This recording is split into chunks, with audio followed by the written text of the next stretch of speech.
என்னுடைய ப்ரௌனீஸ்ல பார்த்தீங்கன்னா, ஏர் பபிள்ஸ் வச்சுட்டு லாஸ்ட்டா நான் ரிலீஸ் பண்றப்போ, இதே மாரி லைன் எதுவுமே வந்து தெரியாது. நம்மள ரெகுலரா ஃபாலோ பண்றவங்களுக்கு தெரிஞ்சிருக்கும். நான் ப்ரௌனி ரெசிபி வீடியோலயுமே உங்களுக்கு நான் காட்டியிருப்பேன். லைன் போடுறப்போ லைன் வந்து ஷோவே ஆகாது. அந்த அளவுக்கு லிக்விடா இருக்கும். ஆனா 3/4 கேஜில எனக்கு ப்ரௌனி ஆர்டர் வந்துருந்துச்சு. அந்த ப்ரௌனி நான் மேக் பண்றப்போ பார்த்தீங்கன்னா, பேட்டரே வந்து சரியான திக் ஆயிடுச்சு. நீங்களும் மேக் பண்றப்போ இது மாரி திக் ஆயிடுச்சு அப்டின்னா, நீங்க ஒண்ணும் பயப்பட தேவையில்ல.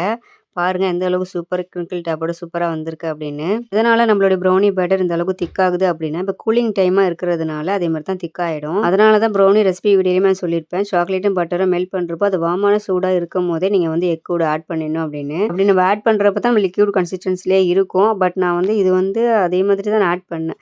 வார்மான கன்சிஸ்டன்சில இருக்கும்போது தான் வந்து ஆட் பண்ணேன். அப்பவும் வந்து எனக்கு அதே மாரி திக் ஆயிடுச்சு. காரணம் பார்த்தீங்கன்னா, நம்மளோட டெம்பரேச்சர் தான் காரணம். நம்மளோட வெதர் கண்டிஷனுக்கு ஏத்த மாதிரியே நம்ம ப்ரௌனி பேட்டர் வந்து சேஞ்ச் ஆகும். அதனால நம்ம பயப்பட தேவையில்ல. நம்மளுடைய சேர்க்கிற அந்த ப்ராடக்ட் எல்லாமே கரெக்ட்டான மெஷர்மென்ட்ல இருக்கு அப்படின்னா, நம்ம சூப்பர் ஃபட்ஜி கிரிங்கிள் டாப்போட ப்ரௌனி நம்மளுக்கு கிடைச்சிரும். அது போக எனக்கு லாவா கப்பும் இருந்துச்சு. 1/4 கேஜி கஸ்டமர் வந்து ஆர்டர் பண்ணியிருந்தாங்க. இவங்க நம்ம நியூ கஸ்டமர் தான். சென்னையிலேருந்து வந்து ஆர்டர் பண்ணியிருந்தாங்க. அவங்களுக்கு எல்லாத்துக்குமே வந்து நான் டிஸ்பேட்ச் பண்ணிட்டோம். நம்ம அனிவர்சரி ஆஃபர் போட்டிருந்தோம் இல்லையா? அந்த ஆஃபர் இன்னும் க்ளோஸ் ஆகல. அந்த ஆஃபர் டீட்டெயில்ஸ் இப்ப ஸ்க்ரீன்ல குடுக்குறேன். ஆர்டர் பண்றவங்க செக் பண்ணி பார்த்துட்டு ஆர்டர் பண்ணிக்கோங்க. பாய். அஸ்ஸலாமு அலைக்கும்.